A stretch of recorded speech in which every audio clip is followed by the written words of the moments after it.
Todo mundo bem aí de saúde? Ou a gripe pegou vocês? Eu também estou arranhando aqui a garganta um pouquinho. Irmãos, vou convidar o nosso querido pastor Elivando, do estado do Ceará, para trazer a devocional dessa manhã.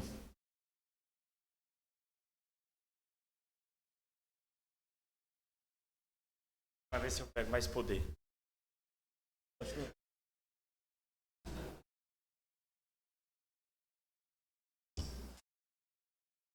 Irmãos, compartilhar com vocês um pouquinho do que nós temos visto em nossa igreja. Nós tivemos a primeira eleição de oficiais da nossa igreja. E então isso levou a gente a estudar mais detidamente sobre os oficiais da igreja. Nós temos feito uma série de exposições nas epístolas pastorais sob o título Oficiais da Igreja, instrumentos da graça divina para a preservação da casa de Deus. Eu quero refletir com vocês sobre um tema muito ressaltado nessas epístolas e que nós temos focado na série. Os oficiais são instrumentos de proteção e de preservação. Então, se vocês puderem abrir as suas Bíblias, primeira carta de Paulo a Timóteo, capítulo 3, versículo 14, são os versículos base da nossa série.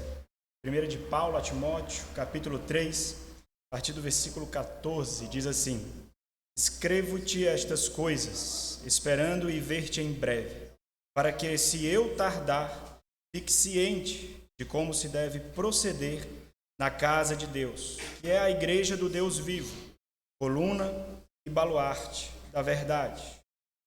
Esse é os nossos versos base. Embora esse tema seja bastante expressivo, bastante explícito, o tema da nossa reflexão, considere alguns questionamentos para conduzir a nossa reflexão, pensando especialmente sobre o papel e a importância ou a vitalidade da igreja em seus oficiais. Eu quero fazer alguns questionamentos para a gente ponderar um pouquinho sobre isso. Qual é a diferença entre igrejas saudáveis e igrejas que não são saudáveis? Qual é a diferença entre igrejas maduras e igrejas imaturas? Por que nós observamos com muita facilidade igrejas cujos líderes usam as mesmas Bíblias que usamos, muitas vezes leem os mesmos livros que lemos, mas algumas igrejas estão caindo cada vez mais no mar da enfermidade, enquanto outras crescem saudavelmente? Como é que nós conseguimos responder a esses questionamentos? Como é que nós conseguimos olhar para essas igrejas, para o nosso redor, a forma como eles se alimentam, a forma como são lideradas? Muitas têm os mesmos oficiais que nós temos, muitas vezes falam do mesmo tema que falamos, mas algumas são saudáveis e outras são doentes.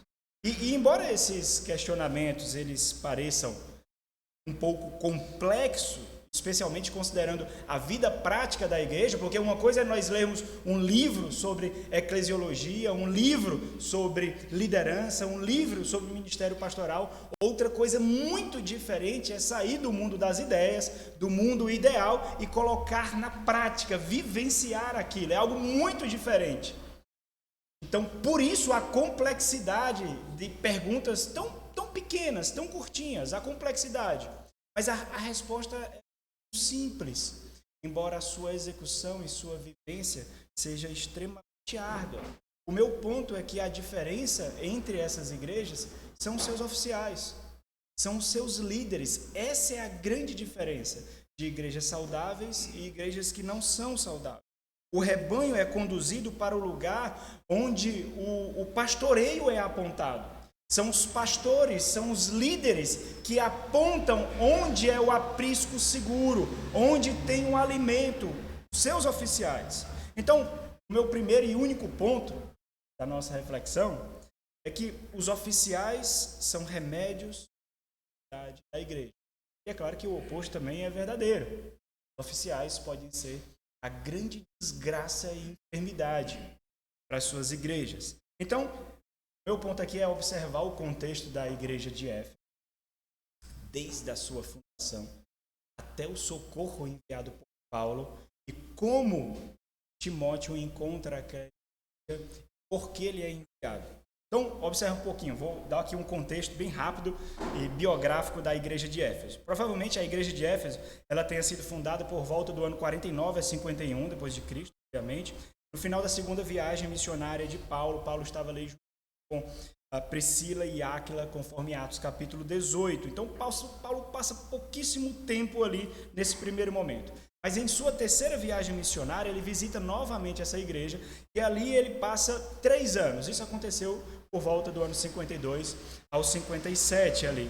Dessa vez Paulo passa 3 anos e ali ele instrui maciçamente a igreja, ali ele forma um presbitério. O trabalho ali se mostra muito árduo, muito pesado. Isso dá a entender especialmente pelo tempo que ele passa ali, pelo comissionamento que ele faz novamente aos presbíteros em Atos capítulo 20, mas também pelo que ele fala na carta que ele escreve de Éfeso, 1 aos Coríntios, onde ele diz que precisa ficar mais um tempo ali. 1 Coríntios capítulo 16, ele precisa ficar mais um tempo ali em Éfeso. Ele observa essa necessidade de ficar mais um tempo ali. Então, Paulo segue viagem, mas o Espírito Santo de Deus o interrompe e o compele a instruir novamente os presbíteros de Éfeso. Então, isso acontece na descrição ali que nós vemos em Atos capítulo 20. Paulo, seguindo viagem, para em Mileto, ainda em sua terceira viagem missionária, uma cidade portuária, cerca de 45 quilômetros de Éfeso. Então ele convoca os presbíteros de Éfeso para irem até Mileto, conforme Atos capítulo 20. E Paulo ali os adverte mais uma vez, sem sombra de dúvidas, algo que ele fez inúmeras vezes, vendo um contexto daquela igreja, vendo as lutas que ele mesmo enfrentou, e ali mais uma vez, de forma muito enfática, ele adverte novamente a igreja das enfermidades que aquela igreja enfrentaria, enfermidades internas e enfermidades externas. Ela se depararia com lobos vorazes e com falsos profetas. Atos 20, versículo 29. Versículo 30. Mais ou menos de Éfeso, mais ou menos de Mileto, mais ou menos 4 ou 5 anos se passam. Nós estamos no ano 60 ou 62 e Paulo está aprisionado em Roma, conforme Atos capítulo 28. E Paulo escreve a epístola aos Efésios.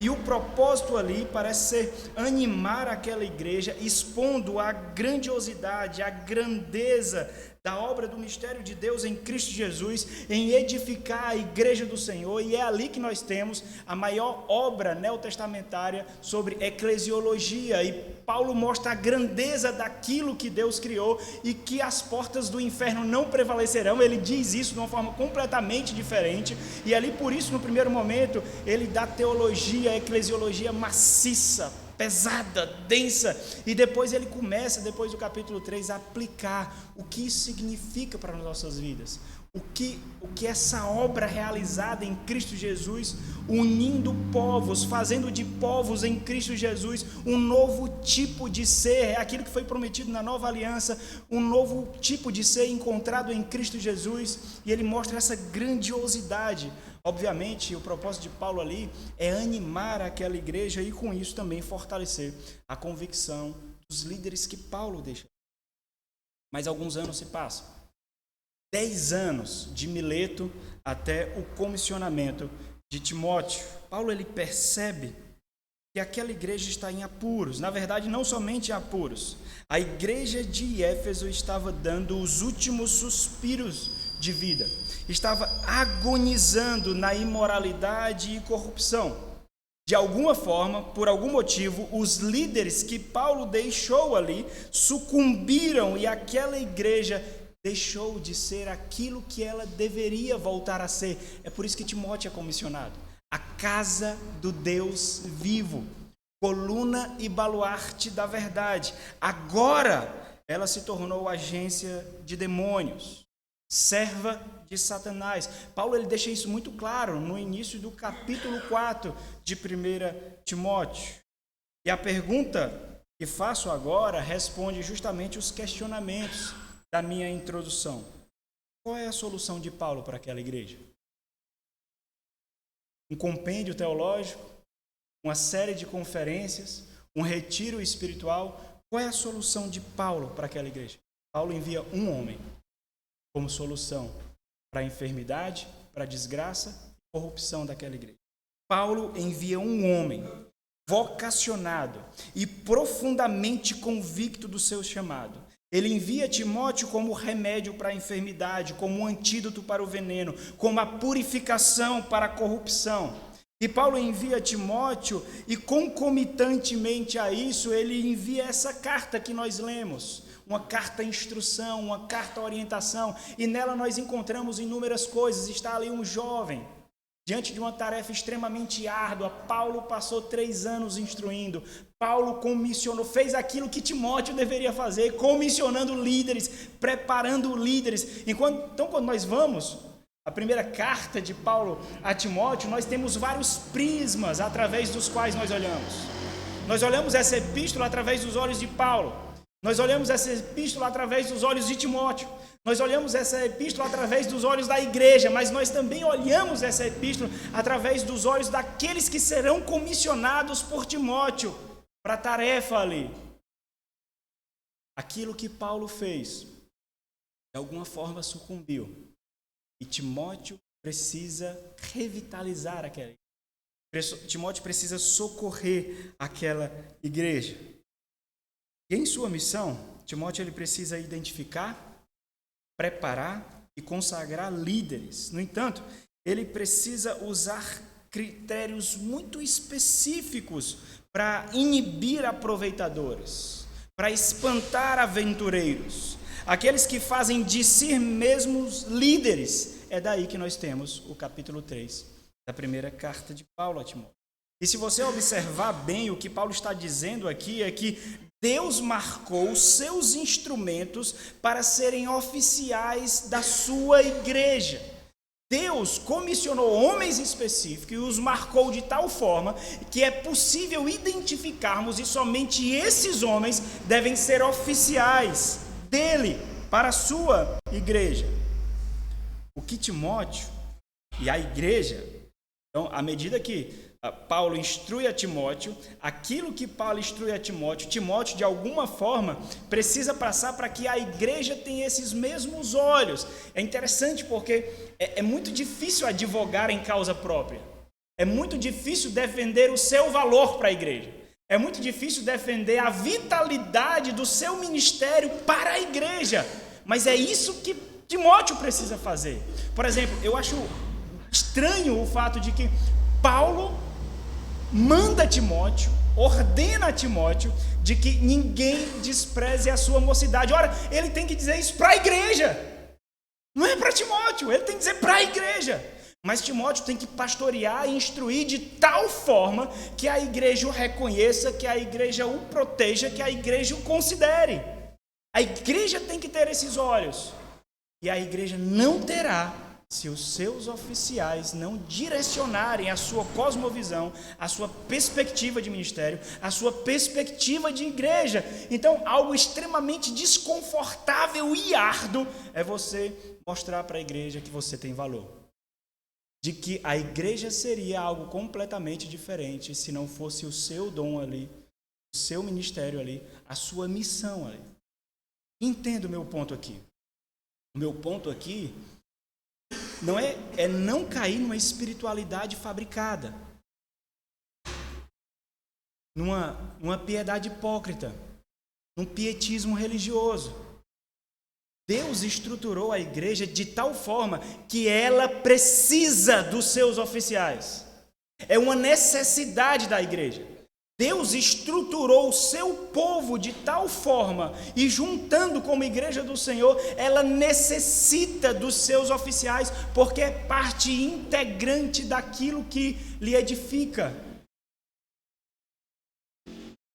Por isso, então, a lista de virtudes espirituais, para que, observando essa vitalidade do líder na vida da igreja, aventureiros não a corrompam, aventureiros não se aproveitem dela. A igreja, então, e aí Timóteo faz aquilo, ensinando a igreja para que a igreja aprenda como separar, identificar e separar homens marcados por Deus. E observe a estrutura básica aqui. Aspiração, versículo 1 do capítulo 3. Capacitação, versículo 2 do capítulo 3. Caráter, versículo 2 ao versículo 7. E aí eu vou explanar só um pouquinho aqui sobre cada um deles. Aspiração.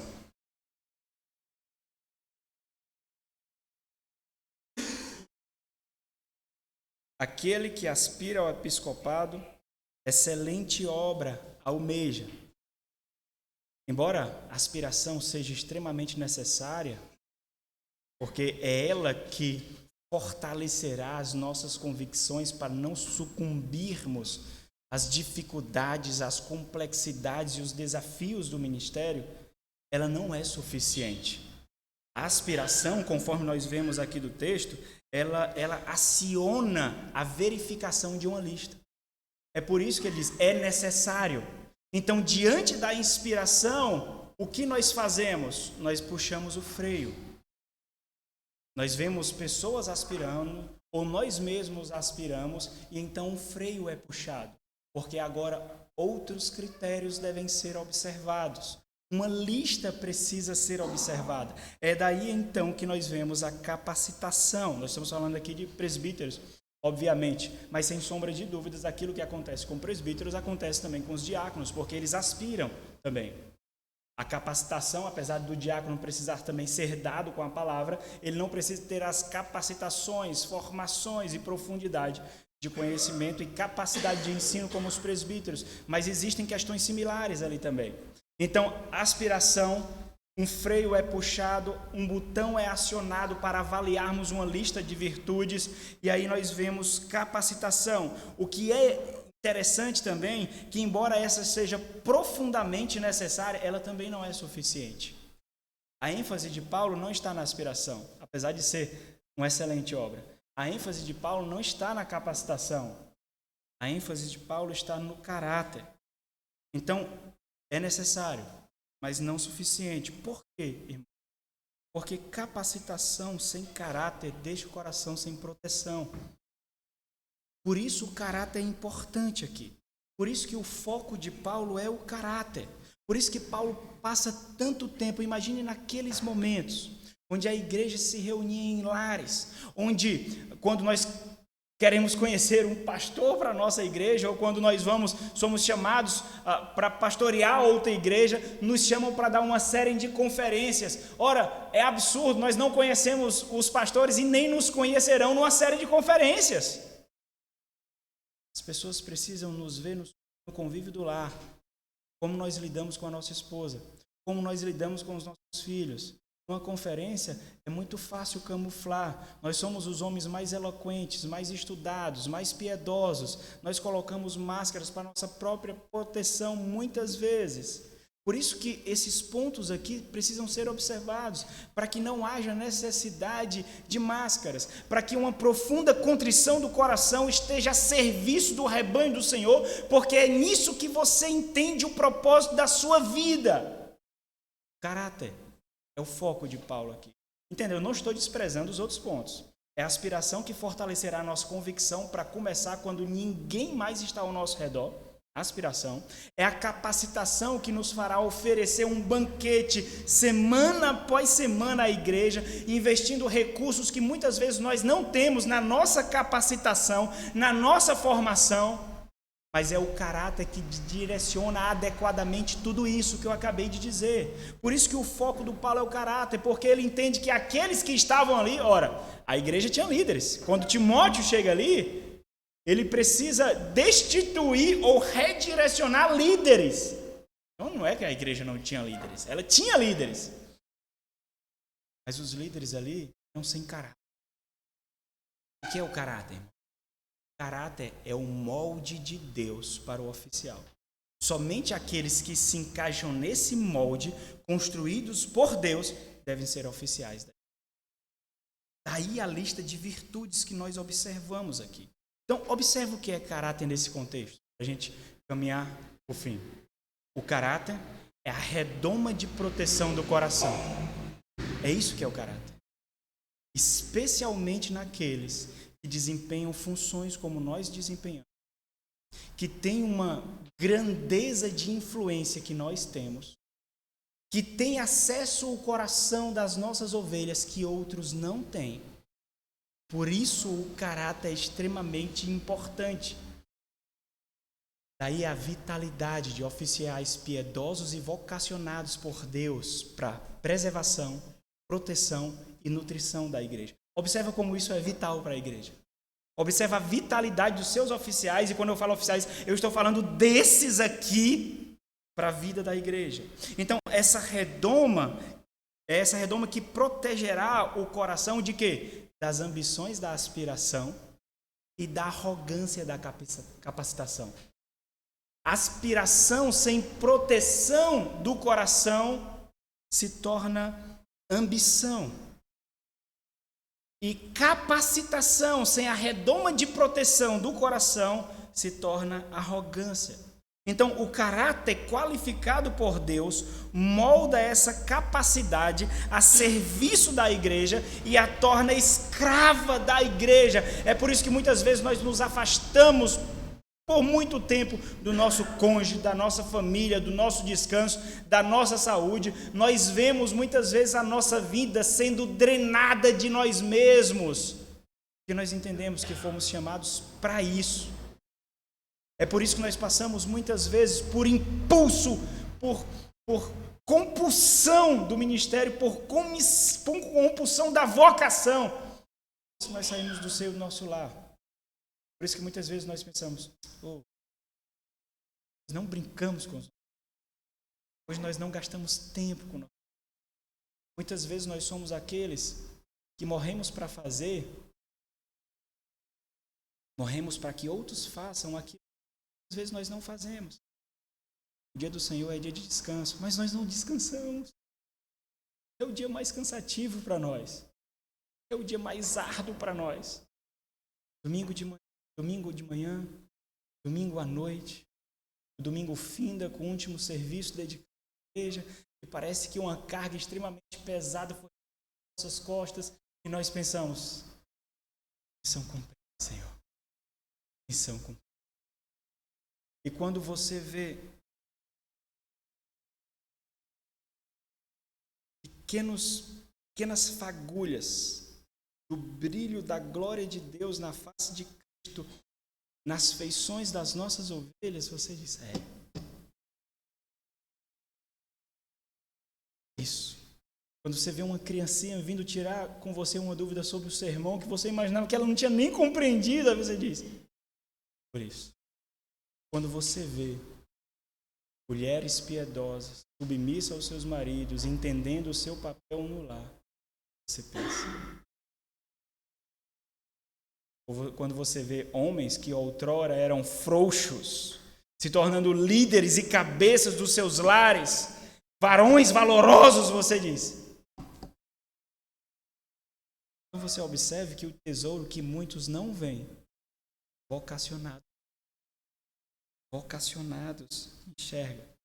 Deixa eu deixar.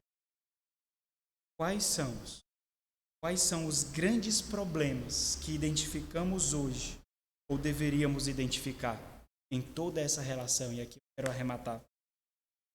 Os oficiais da igreja não são observados pelas igrejas e por si mesmos como instrumentos vitais de proteção, preservação e nutrição da igreja. A igreja devia ter esse prisma, e se não tem, é o seu papel fazer com que ela. E não é por causa de você. É porque ela precisa ter essas características. E se você é o líder, você precisa fazer com que ela tenha. Segundo ponto. Os comissionados, e em alguma medida nós mesmos, né? O molde não é devidamente observado, infelizmente. Quando nós chamamos pessoas para as nossas igrejas, ou talvez para convidar, para ser um presbítero ali, para ser um co-pastor ali, o que é que nós fazemos? Nós convidamos para uma série de conferências. O que nós observamos na série de conferências? Somente os 2 primeiros pontos da lista de virtudes: aspiração e capacitação.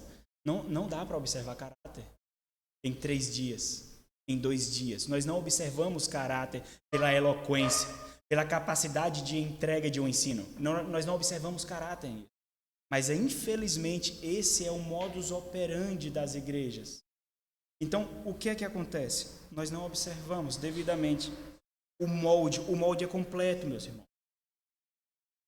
Diante da aspiração, apenas a capacitação é verificada. A redoma de proteção do coração, o caráter, é costumeiramente desprezado. E se os irmãos pararem para pensar um pouquinho comigo, o que é mais importante para a igreja? Pessoas que têm uma capacidade profundamente impressionante de conhecimento, mas extremamente fraca em seu caráter? Ou pessoas que têm uma capacidade mediana, às vezes até um pouco fraca, em seu ensino, mas tem um caráter profundamente moldado por Deus? Por que eu estou dizendo isso? Porque capacidade se desenvolve. Capacidade se desenvolve. E é uma pérola para a igreja desenvolver os seus próprios líderes. A igreja tem que gastar recursos para desenvolver os seus próprios líderes. A igreja tem que suportar sermões chatos, sermões enfadonhos para desenvolver. É um brilho para a igreja, é um presente para a igreja. Estamos formando, e aí de repente no próximo ano a igreja diz: olha como ele cresceu.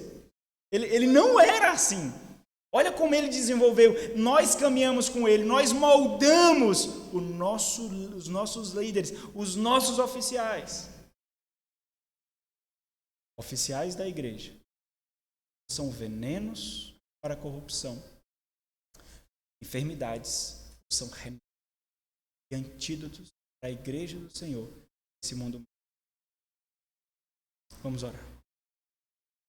Senhor, nosso Deus, algumas vezes nós podemos nos esquecer da grandiosidade do ministério que realizamos.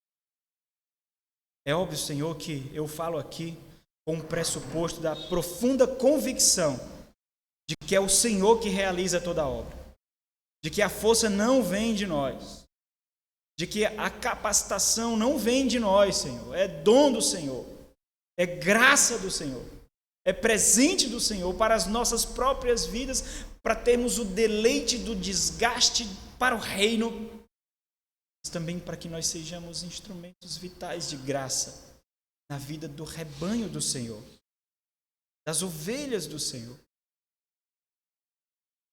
Que cada dia dedicado aqui, ó Deus, nessas aulas, nos coloque diante do Senhor ainda mais indesculpáveis, para cumprirmos um ministério tão honroso e elevado de nos desgastar pela noiva de Cristo nesse grande dia da noiva e sejamos instrumentos de embelezamento para um dia entregarmos ao Senhor, ó Deus. Ajuda-nos, protege o nosso coração, molda o nosso caráter, fortifica a nossa aspiração para o combate. Em nome de Jesus. Muito obrigado, Deus.